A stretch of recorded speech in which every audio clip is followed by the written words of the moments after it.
বন্ধুসকল, আজি আমি এটা সংখ্যাৰ বৰ্গ তৎক্ষণাৎ কেনেদৰে নিৰ্ণয় কৰিব পাৰি এই বিষয়ে আলোচনা কৰিম।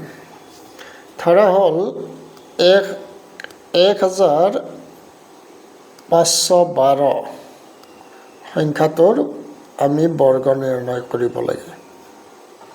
এই সংখ্যাটোৰ বৰ্গ নিৰ্ণয় কৰিবলৈ হ'লে আমি প্ৰথমে এই সংখ্যাটোৰ অংককেইটাক দুটা ভাগত বিভক্ত কৰিম। প্ৰথম অংক দুটা হ'ল 15 আৰু শেষৰ অংক দুটা হ'ল 12।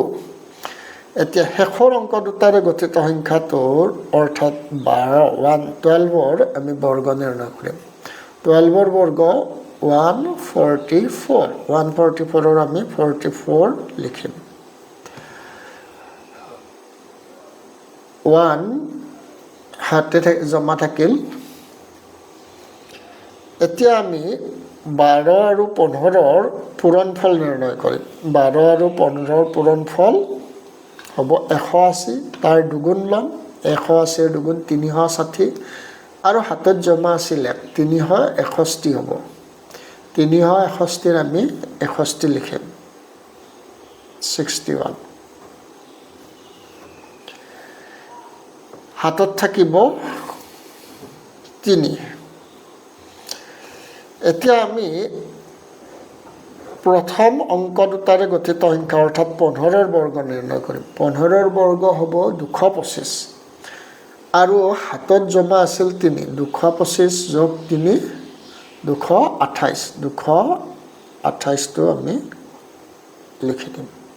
এইটোৱে হ'ব 1512ৰ বৰ্গ।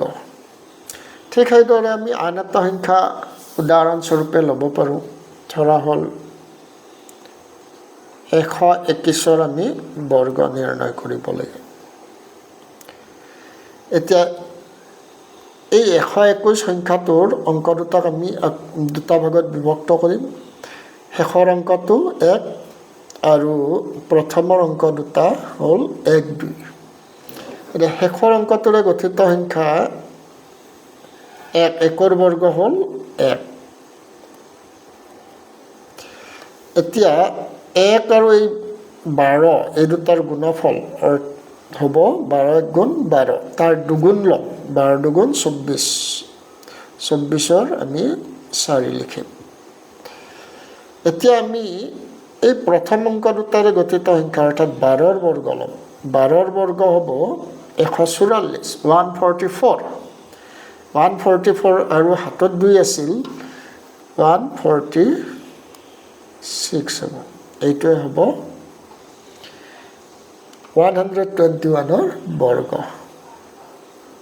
বন্ধুসকল, কেনেকুৱা পালে এই বিষয়ে কমেণ্টত জনাব।